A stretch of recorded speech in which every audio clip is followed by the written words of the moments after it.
Ya, Pak. Oke. Baik, bismillahirrahmanirrahim. Assalamualaikum warahmatullahi wabarakatuh. Waalaikumsalam warahmatullahi wabarakatuh. Waalaikumsalam warahmatullahi wabarakatuh. Alhamdulillahirabbil alamin. Asyhadu an la ilaha illallah wa asyhadu anna Muhammadan abduhu wa rasuluh. Allahumma shalli ala sayyidina Muhammad wa ala ali Muhammad. Innaka Hamidum Majid. Ya ayyuhalladzina amanu ittaqullaha haqqa tuqatih wa la tamutunna illa wa antum muslimun. Rekan-rekan peserta Diklat SAR,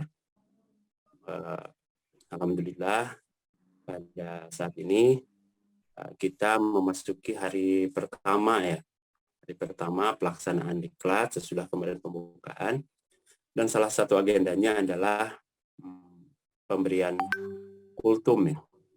Ini nggak tahu apa 7 menit atau 17 menit saja.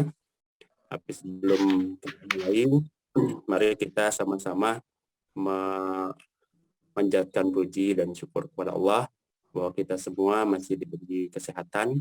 Insya Allah rekan-rekan semua bisa mengikuti kegiatan Diklat SAR dengan baik.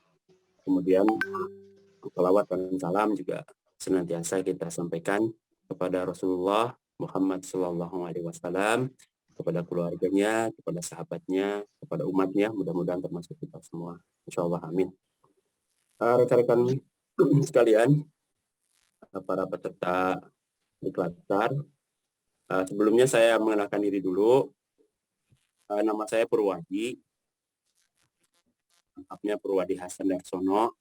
Kebetulan saya ditugaskan di BKD, BKPSDM, di bidang perpindahan dan pengangkatan dalam jabatan. Nanti juga rekan-rekan sekalian akan ketemu dengan saya, mungkin dalam BIMTEK atau dalam rapat atau dalam seminar. Dan saat ini saya diamanatkan untuk memberikan materi kultum. Walaupun saya mohon maaf sebelumnya, karena bukan bidang keahlian saya begitu ya untuk menyampaikan pengetahuan agama. Ini sama-sama prosesnya, saya juga sedang belajar mendalami ilmu agama sedikit demi sedikit. Mudah-mudahan bisa dimanfaatkan oleh kita semua, insya Allah. Rekan-rekan sekalian, materi kultum hari ini yang pertama adalah mensyukuri nikmat iman, Islam, dan takwa. Kenapa ini penting sebagai materi pertama? Karena sejauh yang saya ketahui, sejauh yang saya rasakan, materi ini menjadi pijakan dalam kita melaksanakan tuntunan agama. Seperti tadi di Mukadimah disampaikan, ajakan untuk bertakwa. Takwa ini selalu diulang-ulang dalam setiap kesempatan. Secara umum, pengertiannya adalah kita melaksanakan seluruh perintah Allah Subhanahu wa Ta'ala dan Rasul-Nya tanpa ada pengecualian. Yang kedua, kita juga mematuhi seluruh larangan dari Allah dan Rasul-Nya juga tanpa tawar-menawar. Nah, tetapi ada definisi ketiga, definisi tambahan saya amalkan dari guru saya dan saya juga sudah sampaikan. Kriteria ketakwaan yang ketiga, manusia itu perencanaan akhiratnya akan lebih detail dari perencanaan dunia. Jadi pada saat kita merencanakan untuk kehidupan akhirat, kita akan jauh lebih perinci, jauh lebih lengkap, jauh lebih hebat dari perencanaan tentang kehidupan dunia. Contoh perencanaan kehidupan dunia apa? Tabungan, karir. Bapak Ibu ingin mendapatkan sesuatu di dunia ini pasti punya perencanaan. Ingin membangun rumah, ingin punya kendaraan, ingin pergi berwisata, pasti ada perencanaan. Nah, kalau kita mengklaim sebagai orang yang bertakwa, maka perencanaan untuk akhiratnya juga harus lebih bagus dari itu. Berapa banyak surat Al-Quran yang akan kita hafalkan bulan depan, berapa bulan depan, berapa banyak cabang ilmu fikih yang kita pelajari bulan depan. Nah, itu harus direncanakan dengan detail. Itu salah satu kriteria ketakwaan. Itu disampaikan oleh Sayyidina Ali radhiyallahu anhu. Bapak Ibu, rekan-rekan kerja sekali, untuk mensyukuri nikmat iman, Islam dan ketakwaan, mudah-mudahan waktunya cukup. Tiga-tiganya, kalau tidak satu saja, nanti kita sambung di kultum berikutnya. Pertama adalah nikmat iman. Rekan-rekan sekalian, kenapa nikmat iman ini harus disyukuri yang pertama kali?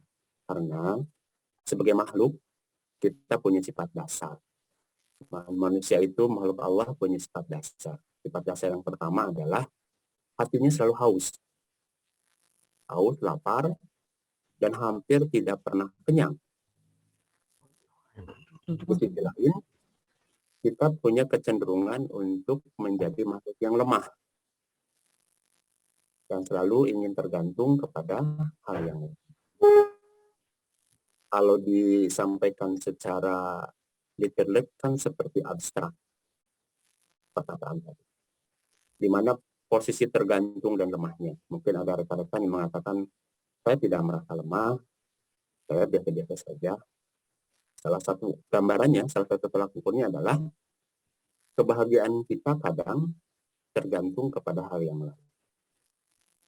Itu ciri makhluk kita sebagai makhluk punya kelemahan. Contoh, kita kekurangan uang, pasti akan menimbulkan perasaan khawatir. Kita belum punya tabungan yang cukup, kita juga khawatir. Ada hal yang belum kita capai, itu juga akan mengurangi kebahagiaan. Nah, itu contoh siap bahwa kita sebagai makhluk yang lemah. Dan karena kita makhluk yang lemah, kita cenderung mencari sandaran. Jadi secara defaultnya, manusia itu akan mencari sandaran. Dan sandaran yang paling sempurna adalah Allah Subhanahu wa Ta'ala. Di sanalah letak iman. Setiap orang yang beriman, sandaran kebahagiaannya hanya kepada Allah Subhanahu wa Ta'ala. Kalau saat ini hartanya belum melimpah, tidak akan mengurangi kebahagiaannya. Karena dia yakin Allah punya rencana lain untuk hartanya. Kalau pada saat ini antum, rekan-rekan, ahli akhwat, sebagian ada yang belum berjodoh, juga tidak mengurangi kebahagiaan. Karena kita semua yakin rezeki jodoh itu ada di tangan Allah Subhanahu wa Ta'ala. Dan Allah mungkin mempunyai rencana lain dan memberikan itu kepada kita.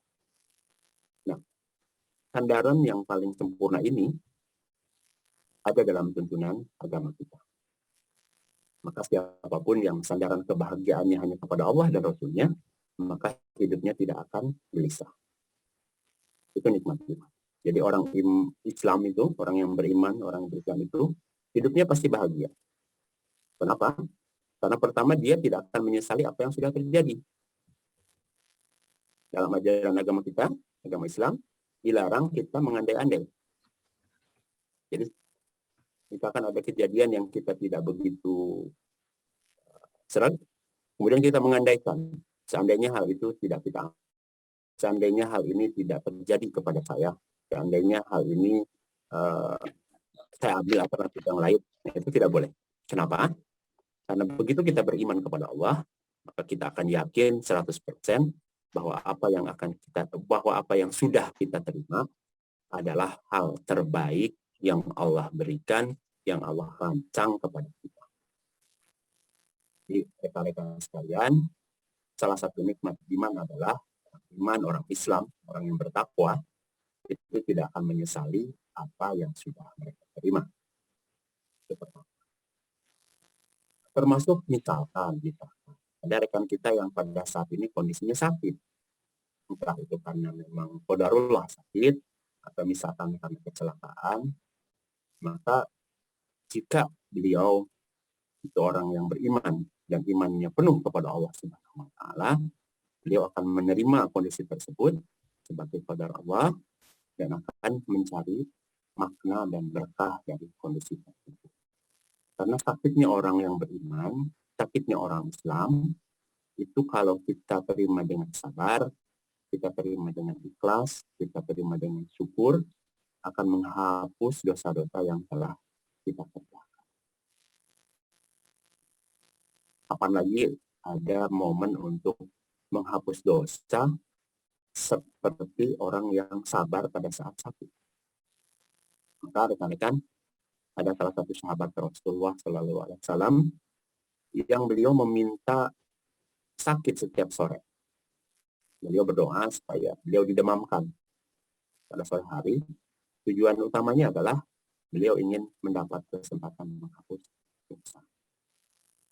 Nah, jadi apapun kondisinya, kalau kita beriman, kalau kita berislam, kalau kita bertakwa, maka kita tidak akan menyesal. Dan kita yakin Allah memberikan yang terbaik. Yang kedua, orang yang beriman dan berislam dan bertakwa itu tidak akan berputus asa bagi masa depan mereka. Karena pada saat kita beriman, kita akan menyandarkan semua hal kepada Allah Subhanahu wa taala. Dimulai dengan doa. Jadi setiap orang Islam pada saat menginginkan apapun, dia akan memulai dengan doa.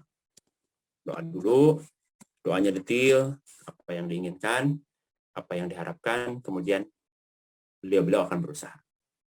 Nah, di sini suka ada yang salah, mengatakan bahwa orang yang beriman itu cukup berdoa. Oh tidak, Bapak Ibu, doa itu awal, doa itu starter niat. Begitu kita berdoa detail, misalkan Bapak Ibu ingin memiliki kendaraan, ingin punya rumah yang lebih bagus, ingin mendapatkan jodoh, tetapi begitu kita berdoa tentang hal itu, pasti kita akan menyebutkan tujuan yang baik. Kendaraannya digunakan untuk ibadah, rumahnya digunakan untuk ibadah, jodoh yang diperoleh juga digunakan atau dimanfaatkan untuk menambah ibadah. Nah, begitu kita melaporkan tujuan dan rencana kita kepada Allah secara detail, maka pasti kita akan berusaha sekuat tenaga. Kan kita sudah berhutang janji. Kita mengatakan bahwa kita memperoleh ini digunakan, memperoleh apapun yang diminta di dunia digunakan untuk meningkatkan ibadah. Begitu kita berjanji kepada Allah, maka pasti kita berusaha sekuat tenaga untuk memenuhi. Rekan-rekan sekalian berjanji kepada atasan saja akan berusaha memenuhi. Berjanji kepada orang tua akan berusaha memenuhi. Nah, berjanji kepada Allah melalui doa, berjanji kepada Rasulullah, masa kita tidak berusaha. Jadi salah satu ciri orang Islam adalah dia tidak akan menyesali apa yang dia terima di masa lalunya, dan dia akan berusaha sekuat tenaga mewujudkan apa yang dia inginkan. Dan dia tidak khawatir, karena dia akan merasa yakin 100% Allah akan memberikan jalan terbaik untuk mewujudkan. Rekan-rekan sekalian, sekali lagi, perbedaan antara orang beriman, orang berislam, orang bertakwa dengan rekan-rekan kita yang masih terhalang, yang masih belum memeluk agama Islam adalah mereka dipenuhi kekhawatiran. Karena segala sesuatu mereka hitung berdasarkan logika. Sehingga begitu logikanya tidak masuk, mereka akan mencari hal-hal yang lain. Akhirnya jika tidak ketemu, mereka akan berputus asa. Mungkin rekan-rekan pernah mendengar beberapa jenius, beberapa ilmuwan, beberapa orang-orang yang dipandang hebat di dunia memilih bunuh diri. Jadi ini banyak di Jepang, dari Eropa. Padahal mereka orang pandai, sangat pandai. Seniman yang jenius, ilmuwan yang jenius. Kenapa mereka sampai bunuh diri? Karena mereka lelah mencari, lelah memastikan apa yang mereka inginkan bisa tercapai. mereka tidak menemukan caranya. Dan pada saat mereka mencari sandaran, mereka tidak punya sandaran apapun selain dirinya. Dan pada saat mereka bersandar kepada makhluk, keterbatasannya sangat besar. Sehingga saking tidak bisa diterimanya, akhirnya sebagian dari mereka memilih untuk mengakhiri hidup. Itu perbedaan antara ilmuwan yang mengerti yang dasarnya Islam dan ilmuwan yang tidak memeluk agama Islam. Pun sama dengan orang-orang awam seperti kita. Kalau kita tidak mempunyai sandaran ke Allah, maka kita akan gelisah dalam hidup. Karena kita tidak tahu apakah jalan yang akan kita gunakan itu akan berhasil atau tidak. Sehingga kita terus-menerus mencari sandaran lain. Nah, ini terjadi, rekan-rekan sekalian, sebenarnya sudah diibrohkan, sudah diceritakan bahwa manusia itu cenderung mencari sandaran seperti layaknya perjalanan Nabi Ibrahim alaihissalam. Beliau pada saat mencari dalam proses pencarian, itu mencari sandaran Tuhan. Dimulai dari yang paling kuat menurut pikiran beliau. Dia berpikir bahwa Tuhannya mungkin matahari, Tuhannya mungkin angin, Tuhannya mungkin gunung, Tuhannya mungkin bulan.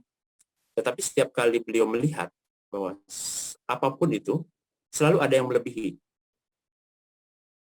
Sehingga proses pencarian itu akan melelahkan dan akhirnya membuat orang putus asa.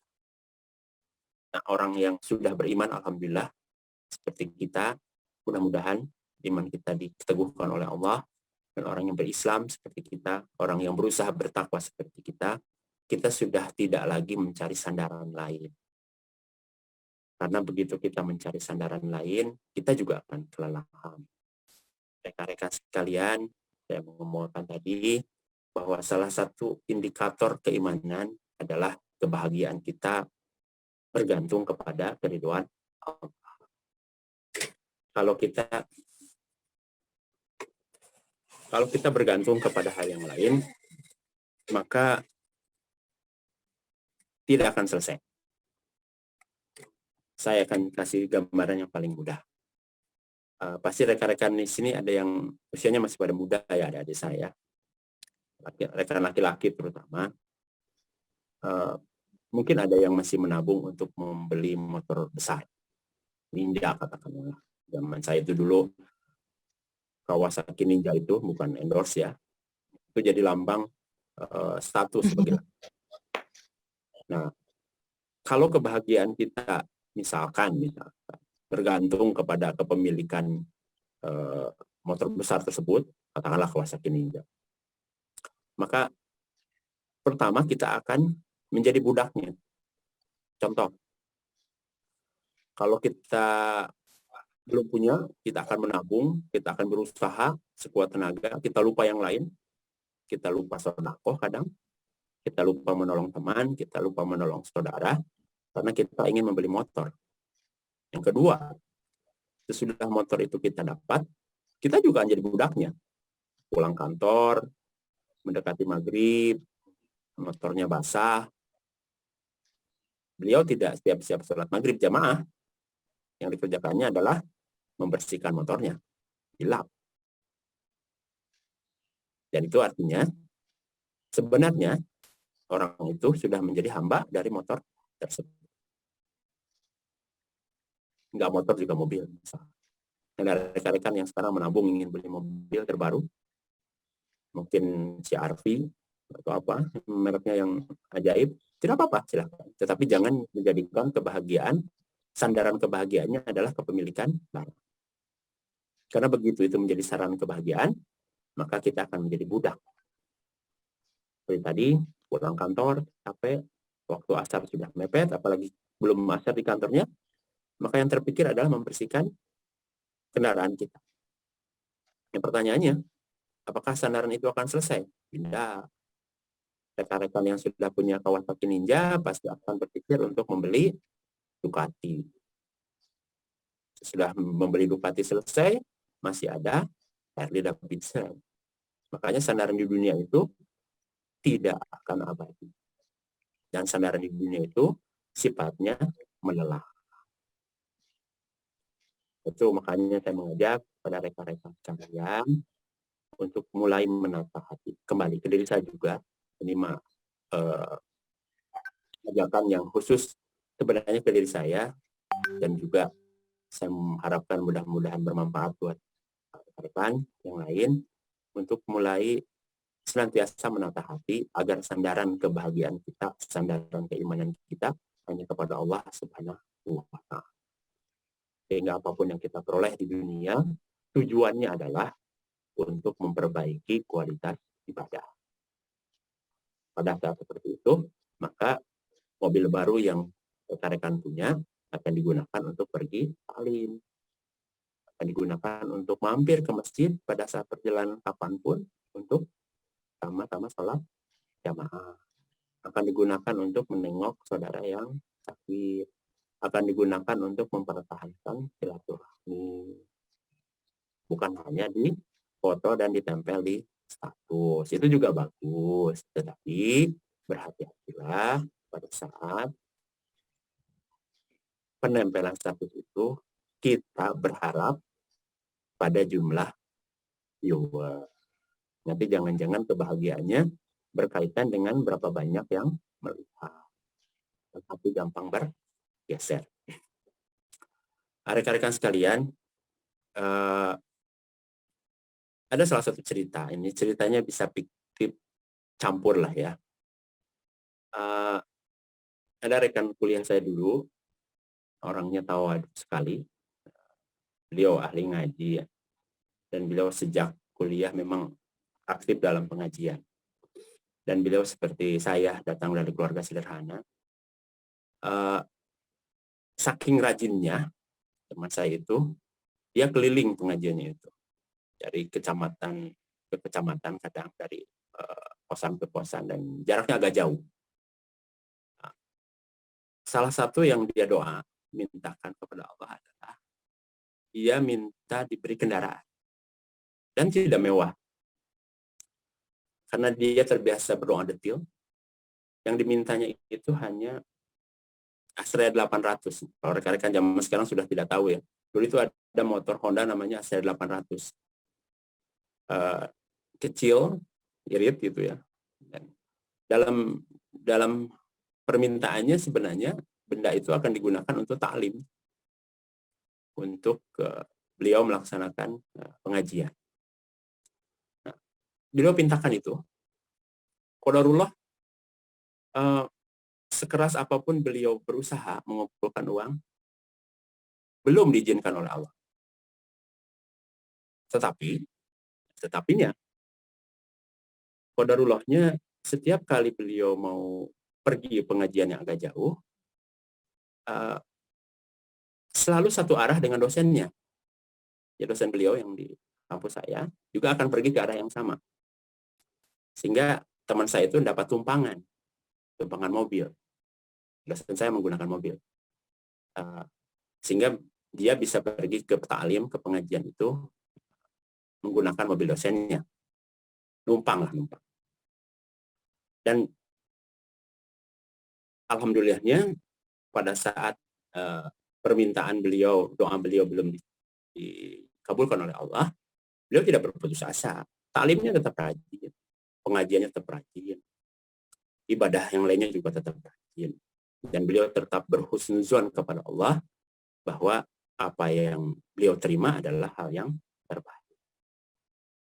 Dan Masya Allah, bertahun-tahun proses tersebut dijalani sampai menjelang lulus, doa tersebut belum terjawab. Jadi beliau tetap naik angkot. Kalau agak jauh, beliau selalu ketemu dengan dosen yang sama, satu arah, dan beliau diajak tumpang ke mobil dosen tersebut. Dan disinilah yang saya lihat pelajaran yang luar biasa, bahwa ada satu saat penumpang mobil tersebut bukan hanya beliau dan dosennya. Penumpang di mobil tersebut juga ikut putri dosennya, yang sama-sama juga ikut ke arah yang sama. Dan kejadian ini berulang beberapa kali, Sampai akhirnya menjelang lulus, doa beliau, permintaan rekan saya itu untuk kendaraan belum dijawab oleh Allah, tapi dia dapat kendaraan gratis, jemputan setiap kali beliau taklim, dan beliau dapat jodoh, putri dosen saya. Jadi Allah memilihkan hal yang lain. Dan pada saat sudah lulus, saya tahu beliau menikah dengan putri dosen saya, dan Allah menjawab doa beliau. Beliau tidak hanya diberikan kendaraan untuk taklim, tapi juga diberikan fasilitas yang lebih bagus. Karena akhirnya kendaraan yang punya mertuanya diberikan, dan lebih jauh lagi, beliau dapat jodoh yang solehah, insya Allah. Itulah rekan-rekan sekalian, pada saat permintaan kita, rencana kita, rencana akhiratnya lebih bagus dibanding rencana dunianya, maka insya Allah dunia akan mengikuti akhirat. Jadi Allah mengatakan, barang siapa yang menata akhiratnya dengan baik, maka dunianya akan ditata oleh Allah.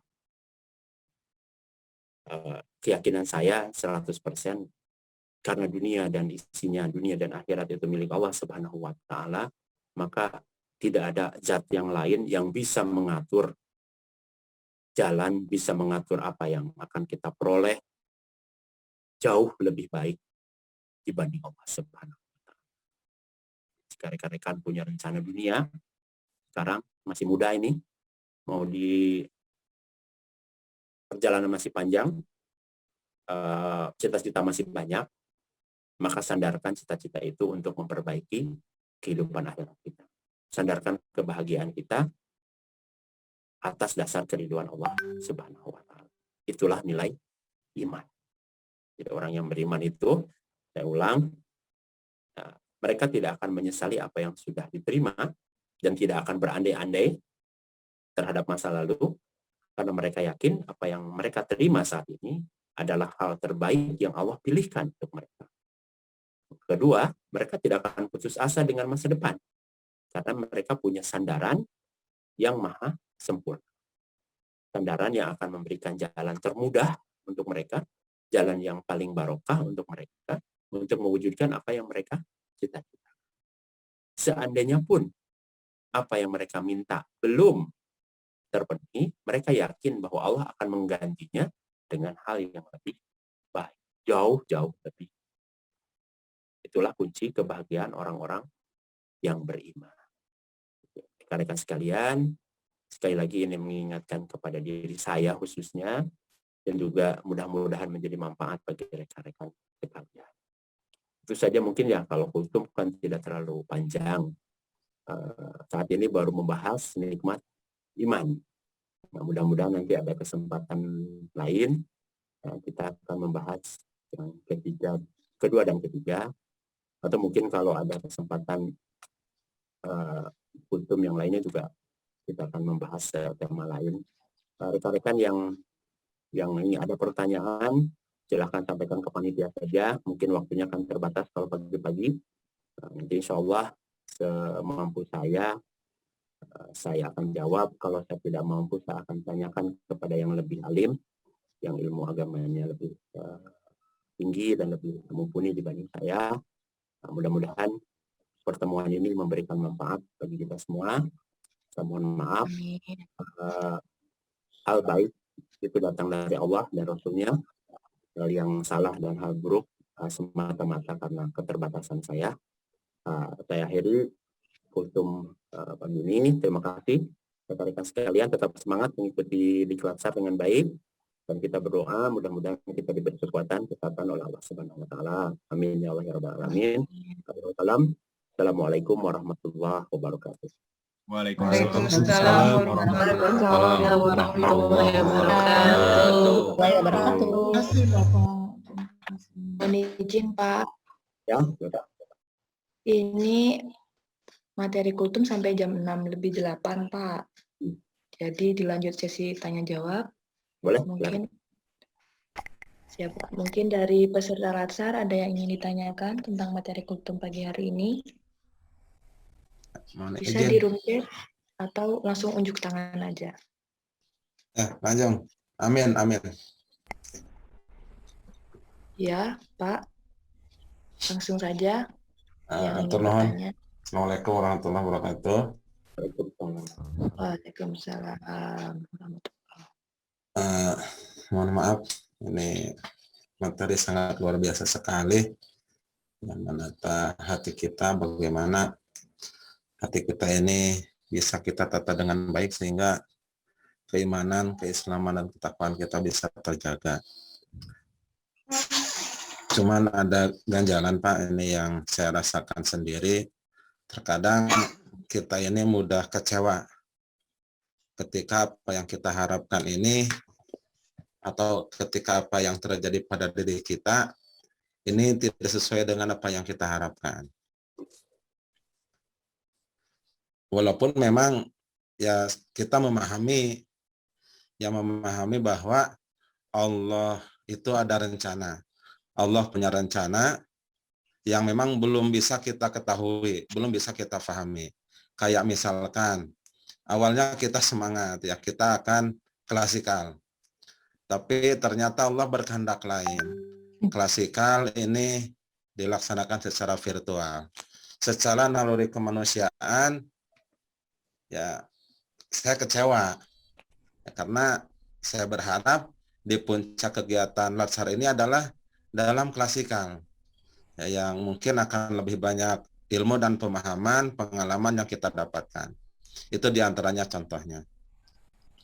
Kemudian juga yang kedua, kita memahami bahwa Allah punya sesuatu yang memang kadang tidak sesuai dengan apa yang kita pikirkan. Kayak dalam Al-Quran, jadi terkadang kita ini membenci sesuatu padahal itu baik menurut Allah, dan terkadang kita mencintai sesuatu padahal itu buruk menurut Allah. Itu kita paham itu. Tapi tetap terkadang hati kita kecewa ketika kita mendapatkan sesuatu yang tidak sesuai dengan apa yang kita harapkan. Jadi mohon gambaran dari Bapak, bagaimana kita ini bisa benar-benar menata hati kita agar hati kita ini ya bisa benar-benar menjaga keimanan, ketakwaan, dan keislaman kita.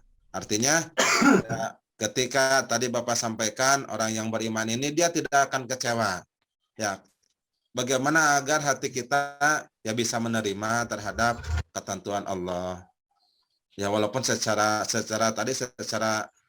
pemahaman kita paham itu, secara pengetahuan kita paham itu, tapi hati kita tetap terkadang merasakan itu sebuah kekecewaan atau merasa galau lah gitu Pak. Ya ketika kita mendapatkan sesuatu yang tidak sesuai dengan apa yang kita harapkan. Itu Pak. Jadi bagaimana gambarannya? Mohon penjelasannya agar kita bisa menata hati kita, bisa menerima segala ketentuan-ketentuan Allah itu sehingga tetap kita bisa menjaga keimanan kita kepada Allah Subhanahu wa taala. Terima kasih, Pak. Assalamualaikum warahmatullahi wabarakatuh. Waalaikumsalam. Silakan, Pak. Oke, makasih, Bud. Oke, Pak. Iya, Pak. Amin ya. Amin dan rekan-rekan sekalian. Sifat dasar kita itu memang tidak sabar. Itu bawaannya. Tidak sabar, kemudian mudah kecewa, itu memang sifat dasar makhluk. Dan kadang beberapa kondisi tersebut bisa diterima sebagai hal yang manusiawi. Tapi kenapa saya katakan bahwa orang beriman itu tidak mudah, tidak akan kecewa, tidak akan mudah putus asa, karena puncak atau asal muasal kekecewaan karena kita berharap kepada makhluk. Itu sebenarnya. Saya pun sedang belajar sama seperti bapak-bapak, ibu-ibu, rekan-rekan sekalian untuk mengurangi sekuat tenaga bersandar kepada selain Allah. Karena itu ujian keimanan. Contoh, seperti yang Bapak Amin katakan tadi. Kenapa kita kecewa tidak offline? Karena kita menyandarkan manfaat, menyandarkan harapan, menyandarkan angan-angan kepada makhluk. Makhluknya apa? Pelaksanaan diklat offline. Begitu kita tidak memperoleh diklat yang offline, maka hati kita bergejolak. Hati kita bertanya-tanya, kenapa ini ya? Kenapa tidak offline? Kenapa harus online? Padahal jawabannya ada, kita tahu alasannya, tapi ada yang mengganjal gitu ya. Ada yang mengganjal dalam hati kita, kenapa ini tidak dilaksanakan langsung, malah dilaksanakan daring. Di sebagian orang mungkin ada lebih senang melaksanakan daring dibanding langsung. Tetapi sekali lagi, kekecewaan yang muncul di hati kita, saya mengingatkan ke diri saya ya, bukan ke yang lain. Karena kita menyandarkan harapan kepada makhluk selain Allah. Kalau kita merasa yakin bahwa kebahagiaan kita sumbernya dari Allah Subhanahu wa Ta'ala, maka qadarullah, pelaksanaan diklat SAR secara online ini adalah takdir Allah. Dan ini akan memberikan hal yang terbaik bagi kita. Pertanyaan mudahnya kan gampang. Apa sih yang ingin diperoleh dari diklat? Pertama, Bapak Ibu memperoleh ilmu. Ilmunya untuk apa? Untuk menjadi PNS yang lebih baik. Dunianya adalah dari CPNS menjadi PNS. Tetapi hakikatnya kan Bapak Ibu mendapat ilmu tuh, mendapat pengetahuan, mendapat pembekalan, sehingga akhirnya menjadi orang, individu yang lebih baik. Salah satu ciri individu yang lebih baik apa? Ikhlas, sabar, dan syukur. Nah, kalau kita ingin belajar untuk menjadi individu yang lebih baik, ikhlaslah menerima kondisi seperti ini. Bersyukurlah terhadap apa yang diberikan oleh Allah. Karena itu tujuan dari pelaksanaan diklat ini.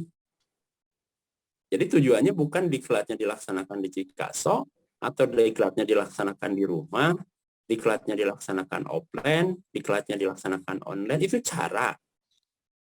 Tujuannya adalah membuat rekan-rekan, bapak-bapak, ibu-ibu menjadi individu yang lebih baik. Salah satu ciri individu yang lebih baik adalah yang selalu berusaha ikhlas dan sabar dan syukur menerima setiap qadar Allah. Itu menjadi kunci kebahagiaan. Bapak Ibu, sekali lagi, siapapun termasuk saya, termasuk guru-guru saya, mengatakan bahwa setiap kali kita bersandar kepada bukan Allah, kepada selain Allah, maka kekecewaan adalah ganjaran pertamanya. Kita bersandar pada dunia, misal kebahagiaan diukur oleh kekayaan. Seberapa besar dunia yang kita punya. Dunia akan berkurang.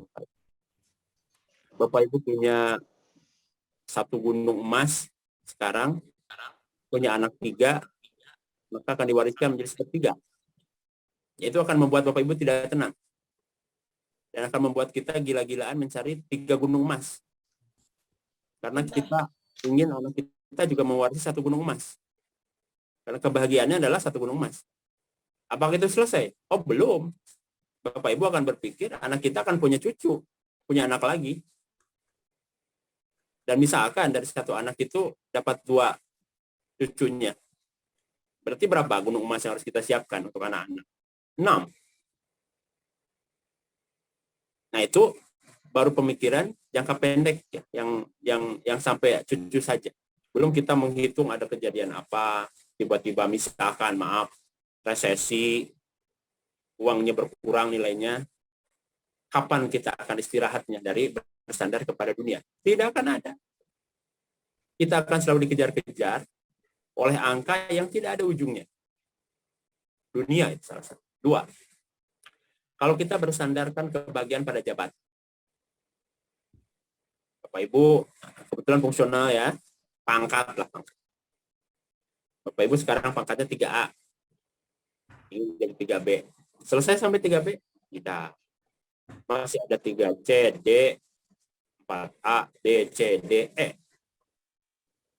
Dan kalau kita menunggu untuk bersyukur sampai level yang paling tinggi 4E, kalaupun sampai berarti Bapak Ibu menunda syukur sampai umur 60 tahun. Menunda kebahagiaan karena Allah sampai umur 60. Pertanyaannya, ada jaminan kita sampai umur sekian? Belum tentu. Makanya kenapa indikator keimanan itu adalah itu tadi, kebahagiaan kita diukur dari keridhaan Allah. Kalau kita masih merasa kecewa sekarang, tidak apa-apa, sifat kemanusiaan. Tetapi yakinkan ke diri kita sendiri, yakinkan ke hati kita sendiri, bahwa apapun yang Bapak Ibu terima, yang rekan-rekan terima saat ini, adalah qadar terbaik dari Allah Subhanahu wa Ta'ala. Begitu itu bertanam di dalam hati, maka kekecewaan, kegelisahan, rasa putus asa tidak akan menempel dalam hati kita. Cuma, sekali lagi ya, hati itu seperti takaran. Katakanlah 1 liter. Seberapa banyak kegelisahan yang Bapak Ibu dapat, yang saya dapat, adalah tergantung seberapa banyak kita meninggalkan rasa keimanan. Kalau kita menyandarkan kebahagiaan terhadap banyak hal selain Allah, maka kegelisahannya akan besar. Karena 1 liter itu diambil semuanya. Jadi kalau iman kita penuh kepada Allah itu 1 liter, katakanlah supaya gampang. Tapi kita menyandarkan kepada jabatan 1/4, kita menyandarkan kepada harta 1/4, kita menyandarkan kepada jodoh 1/4, misalnya yang belum punya jodoh, maka 3/4-nya habis. Keimanan kepada Allahnya tinggal 1/4. Seberapa besar kekecewaan sama kegelisahan yang kita akan terima? 3/4 dari hidup. Karena 3/4 tujuan yang tadi selain Allah berpotensi akan memberikan kegelisahan, memberikan kekecewaan, memberikan keputusasaan. Bapak Ibu, ada rekan saya yang pandainya luar biasa. Dia berkebangsaan Eropa ya. Dan dia merasa bisa menjawab semua hal. Dia memang sangat pandai. Aku sangat pandai. Dari mulai pelajaran eksak sampai pelajaran sosial, dia dikaruniai Allah kemampuan fotografi kali ya. Jadi kalau dia membaca, dia cepat sekali. Cepat ingat dan tidak gampang lupa. Tetapi ada hal yang selalu kosong yang beliau takutkan. Apa coba? Orang pandai, gelarnya juga mungkin hampir 1 meter. Dia sudah mengambil doktor untuk beberapa bidang. Jadi dia PhD bukan satu tempat. Dia S3-nya bukan 1 bidang. Dia S3-nya seingat saya sudah 3 barengan saya itu dulu. Tetapi ada kegelisahan besar yang mengganggu sekali pikiran beliau sampai beliau tidak bisa istirahat. Adalah beliau merasa bahwa ilmu yang dia punya tidak sebanding dengan misteri ketidaktahuan beliau. Beliau merasa bahwa masih banyak hal yang beliau tidak tahu dan itu mengganggu kebahagiaannya. Bisa kita bayangkan, gelarnya, doktornya sudah 3, masternya juga sudah tidak terhitung. Beliau diundang berbicara di berbagai pertemuan dunia. Beliau dikenal. Tulisannya direplikasi mungkin ribuan kali oleh orang lain. Tetapi beliau tidak. Ilmu yang sedemikian luar biasa itu, kemampuan yang sedemikian luar biasa itu, apakah menjadi sandaran kebahagiaan? Tidak. Menjadi sandaran kekecewaan, menjadi sandaran keputusasaan. Karena beliau merasa yang beliau belum tahulah yang jadi beban. Bukan yang beliau sudah tahu yang harus disyukuri. Beliau terus mencari hal yang belum diketahui. Dan begitu sandarannya adalah ilmu. Jadi sandaran dunia itu tidak hanya hal yang buruk ya, syahwat mungkin menjadi sandaran dunia yang buruk, tetapi hal yang baik pun seperti ilmu, kalau Bapak Ibu menempatkannya sebagai sandaran kebahagiaan, dia akan menggantikan sandaran kepada Allah Subhanahu wa Ta'ala. Jadi dapat kita bayangkan pada saat ilmunya sudah, ukuran dunia sudah luar biasa, tetapi beliau tidak pernah merasakan ketenangan hanya karena satu alasan, bahwa beliau yakin masih banyak pengetahuan yang belum beliau dapatkan. Mudah-mudahan diberi apa? Karena beliau orang baik yang saya tahu ya. Mudah-mudahan beliau diberikan hidayah dan bisa memeluk Islam suatu saat.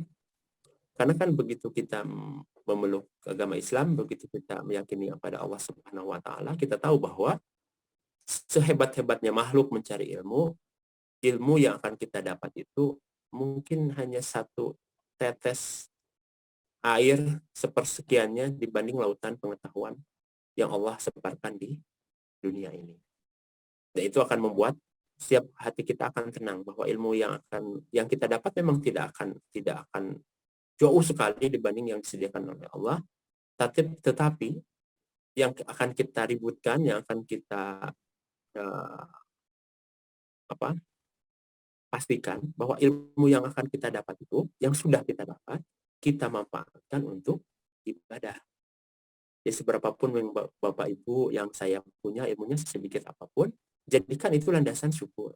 Jadikan itu landasan untuk memperbaiki ibadah. Jadikan landasan untuk berbahagia di jalan Allah.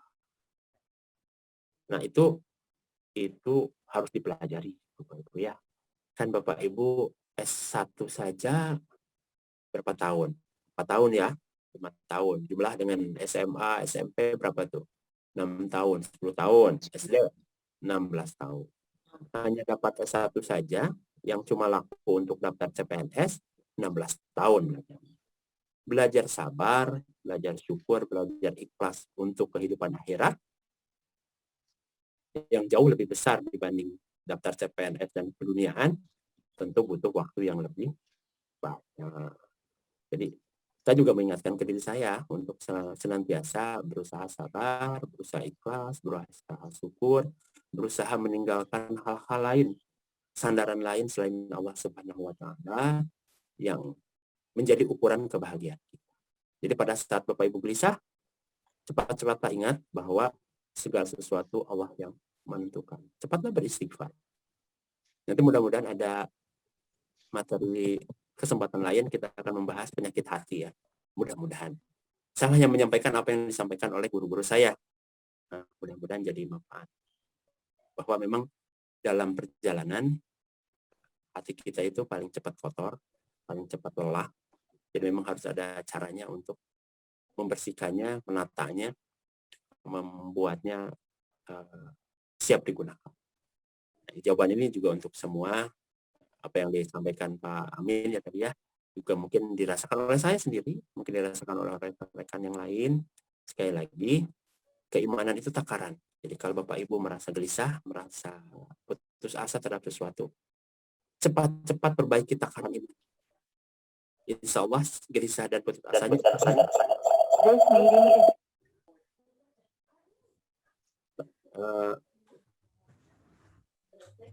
ada yang lain atau enggak? Put, waktunya gimana? Silakan. Sampai 6:08 Pak. Pak Amin udah terjawab tadi ya. Monggo Bapak Ibu, mungkin ada pertanyaan lain? Ya, ada Bu. Silakan Bu. Bismillahirrahmanirrahim. Assalamualaikum warahmatullahi wabarakatuh. Waalaikumsalam warahmatullahi wabarakatuh. Apa yang tadi Bapak sampaikan sungguh sangat mengena di hati saya dan mungkin juga di hati rekan-rekan. Yang ingin saya tanyakan begini Pak, kadang rencana dunia kita selalu lebih tertata daripada rencana akhirat kita. Dan itu terjadi dari pola pikir global kalau menurut saya. Karena sejak dini pola pikir kita sudah terus-menerus dicekoki dengan keduniawian Pak. Dari mulai kita kecil mungkin sudah ditanya profesinya ingin jadi apa, cita-citanya ingin menjadi apa gitu. Ingin menjadi dokter, ingin menjadi PNS, ingin menjadi apa. Jadi standar kesuksesannya itu sudah duniawi saja Pak, dari mulai kecil. Ketika kita memilih sekolah, mungkin lulusan dari luar negeri, lulusan dari universitas ternama, itu lebih membanggakan mungkin daripada lulusan pesantren misalkan. Lulusan dari universitas luar negeri atau universitas bagus lebih terkenal, lebih bergengsi mungkin dari lulusan pesantren atau hafidz Quran yang kadang-kadang tidak terviralkan begitu Pak. Sehingga wajar kalau menurut saya mayoritas manusia itu menata dunianya dibandingkan dengan akhiratnya. Bahkan mungkin hari ini pun kita yang rencana dunianya sudah sangat tertata dengan rapi, di usia segini mau punya ini, mau punya itu, cita-citanya ini, cita-citanya itu, jangan-jangan kita lupa gitu, belum punya planning bagaimana kehidupan akhirat nanti. Nah, yang ingin saya tanyakan, bagaimana Pak caranya tetap menumbuhkan kesabaran di dalam hati kita, di dalam pemikiran kita gitu. Karena menurut saya menata akhirat itu tidak mudah gitu di tengah di tengah maraknya standar kesuksesan dan kehormatan ini secara duniawi gitu Pak. Bagaimana caranya Pak? Terima kasih. Assalamualaikum warahmatullahi wabarakatuh. Waalaikumsalam warahmatullahi wabarakatuh. Baik, Silakan Pak. nah, terima kasih Ibu.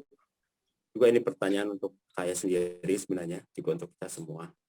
Bapak Ibu rekan-rekan semua, ada satu hal yang memang menjadi tantangan bagi kita, bagi anak-anak kita. Memang ada standar kesuksesan seperti yang tadi disampaikan, yang sifatnya memang duniawiah. Karena memang kita hidup di dunia gitu ya. Cuma ada cumanya ini. Kan kita suka mendengar teorema yang disampaikan oleh kaum yang memang tidak menyukai penerapan ajaran Islam. Ya, rekan-rekan kita yang masih terhalang, masih belum mendapat hidayah untuk mengikuti ajaran Islam dengan baik. Salah satu cirinya adalah mereka memisahkan kehidupan dunia dan akhirat. Itu salah satu ciri yang paling gampang. Selalu ada dua dikotomi. Ada kehidupan dunia, ada kehidupan akhirat. Nah, pertanyaan saya yang paling dasar. Siapa yang menempuh kehidupan dunia dan akhirat itu? Apa itu orang yang berbeda? Kan sama. Kehidupan dunia saya akan terkait dengan kehidupan akhirat saya. Tidak ada tuh, misalkan kehidupan dunianya Purwadi berpisah dengan kehidupan akhiratnya Purwadi. Tidak satu paket, Pak Ibu. Apa yang kita lakukan di dunia akan menjadi cerminan apa yang akan kita diterima, apa yang akan kita terima di akhirat. Nah, tinggal pertanyaannya, apakah ada perencanaan yang benar-benar terpisah antara perencanaan dunia dan akhirat? Tidak ada sebenarnya. Bobotnya yang ada. Bapak Ibu boleh merencanakan dunia, karena memang hidup di dunia. Tetapi pastikan perencanaan dunia tersebut, tujuan besarnya, niat besarnya adalah perencanaan akhirat. Contoh, Bapak Ibu boleh nggak menabung untuk rumah? Boleh. Menabung untuk kendaraan? Boleh. Menabung untuk anak nanti sekolah? Boleh. Menyekolahkan anak ke luar negeri? Boleh. Sebagian ada yang dikaruniai kesempatan dan takdir untuk misalkan ke pesantren menjadi hafidz Quran, tapi tidak semua kan. Tetapi setiap perencanaan dunia kita niatkan untuk mendapat akhirat yang lebih baik. Contoh, Bapak Ibu ingin punya kendaraan yang lebih bagus, sekarang juga mungkin ada yang punya tapi ingin beli yang baru. Niatkan bahwa kendaraan itu akan meningkatkan kualitas ibadah. Niatkan renovasi rumahnya untuk meningkatkan kualitas ketenangan ibadah. Kan akan berhimpit itu. Perencanaan dunia dengan perencanaan akhirat. Ciri perencanaan akhirat apa? Selalu diniatkan karena Allah. Yang pertama. Artinya jalannya ya jalan akan yang Cari yang diridhoi oleh Allah. Nabungnya sama. Perencanaan yang akhirat juga nabung untuk beli rumah. Perencanaan akhirat juga nabung untuk beli motor. Seperti rekan saya waktu di kampus dulu. Dia nabung sama. Dia dapat honor dari ngajar. Dia dapat honor dari asisten. Ditabung. Itu untuk perencanaan akhirat. Kan yang dibelinya motor. Yang dibelinya, yang disekolahkannya anak. Sekolah anak luar negeri. Tidak apa-apa. Tetapi niatkan sekolahnya anak kita itu misalkan ke luar negeri untuk menjadi ahli, untuk menjadi tokoh yang nanti akan membela agama Islam. Maka perencanaan dunia itu akan berhimpit, akan dipimpin oleh perencanaan akhirat. Dan saya yakin Bapak Ibu, begitu perencanaan itu kita rubah arahnya menjadi perencanaan akhirat, pertama, nanti kita akan tenang. Mau perencanaan itu tercapai atau tidak, kita akan menyerahkan fondasi kepada Allah. Usahanya akan mengendor? Tidak. Usahanya akan lebih keras. Karena kita sudah berjanji kepada Allah. Bukan berjanji kepada atasan ibu, atasan bapak, bukan berjanji ke orang tua, tapi berjanji kepada Allah. Bahwa saya membeli rumah untuk ibadah. Saya membeli kendaraan untuk ibadah. Saya menyekolahkan anak ke luar negeri untuk ibadah. Maka, karena kita takut janji kita tidak tercapai, usahanya pasti lebih maksimal. Yang kedua, ketiga ya, kalau kita membuat perencanaan dunia itu komandonya adalah perencanaan akhirat, caranya akan diambil yang lebih baik, cara yang akan diridhoi oleh Allah Subhanahu wa Ta'ala. Sumber tabungannya akan dicari yang baik, tidak akan menghalalkan segala cara, menjauhi riba. Sama menabung ya. Menabung, tapi kalau kita nabungnya untuk tujuan akhirat, walaupun akan memberi barang dunia, kita akan mencari cara yang paling baik. Yang kedua, yang keempat, begitu Bapak Ibu merencanakan dunia yang dipimpin oleh perencanaan akhirat, kita tidak dipusingkan dengan sarang. Bapak Ibu silakan berdoa sekarang, yang belum punya uang sedikit pun ingin naik haji, ingin pergi umroh. Dan Bapak Ibu tetap berusaha secara dunia, bekerja, menabung. Tetapi begitu kita tujuannya untuk keridhaan Allah, maka Allah akan mencarikan jalan. Kan kalau dihitung sekarang, misalkan, penghasilan saya cuma 2 juta. Dipakai setiap bulannya 1,5 juta. Belum cicilan. Habislah. Tapi begitu kita berdoa kepada Allah, memulai dengan bismillah, maka kita yakin jalannya akan diberikan oleh Allah Subhanahu wa Ta'ala. Sehingga perencanaan dunia ibu, perencanaan dunia bapak-bapak akan berada di jalur yang paling tepat. Jadi jangan dipisahkan, Bapak Ibu. Dikotomi dunia dan akhirat dipisahkan itu adalah dikotomi yang diambil dari pemahaman negara barat. Jadi mereka itu gini, ide mereka itu gampangnya gini. Mereka itu hanya akan soleh pada saat ibadah. Jadi pada saat mereka, maaf ya, pergi ke gereja, misalkan tidak semua, atau mereka pergi ke kuil, mereka pergi ke wihara, nah di sana mereka soleh. Begitu mereka satu langkah keluar dari tempat ibadah, mereka bebas, mau salah, mau segala macam. Nah itu memisahkan antara perencanaan dunia dan perencanaan akhirat. Nah, orang Islam, orang yang beriman kan tidak seperti itu. Bapak Ibu beribadah di masjid, Bapak Ibu taklim, Bapak Ibu ngaji, Bapak Ibu sholat. Apakah sesudah Bapak Ibu assalamualaikum sholat langsung diniatkan maksiat? Kan enggak. Sesudah taklim Bapak Ibu keluar kemudian melakukan pekerjaan yang salah juga enggak. Orang Islam, orang beriman itu akan membawa nilai-nilai akhiratnya dalam kehidupan dunia.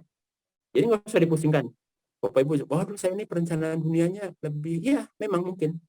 Tetapi buat perencanaan dunia itu menjadi perencanaan akhirat. Niatkan untuk Allah, niatkan untuk ibadah, mulai dengan bismillah, pasti kita punya pagar yang lebih bagus untuk menghindari hal-hal yang maksiat. Coba. Bapak Ibu kalau ingin mengerjakan pekerjaan yang salah tapi dimulai dengan bismillah, pasti berhenti. Pasti berhenti. Karena ada rasa malu. Rasa malu dalam hati kita bahwa kita mengerjakan hal dunia dengan cara yang salah, tetapi dimulai dengan Bismillah. Akhiri dengan Alhamdulillah, kan gitu. Gampang orang Islam itu. Mulai hidup dengan Bismillah, mulai pekerjaan dengan Bismillah, akhiri dengan Alhamdulillah. Pada saat kita mendapatkan musibah, kita bilang inna lillahi wa inna ilaihi raji'un.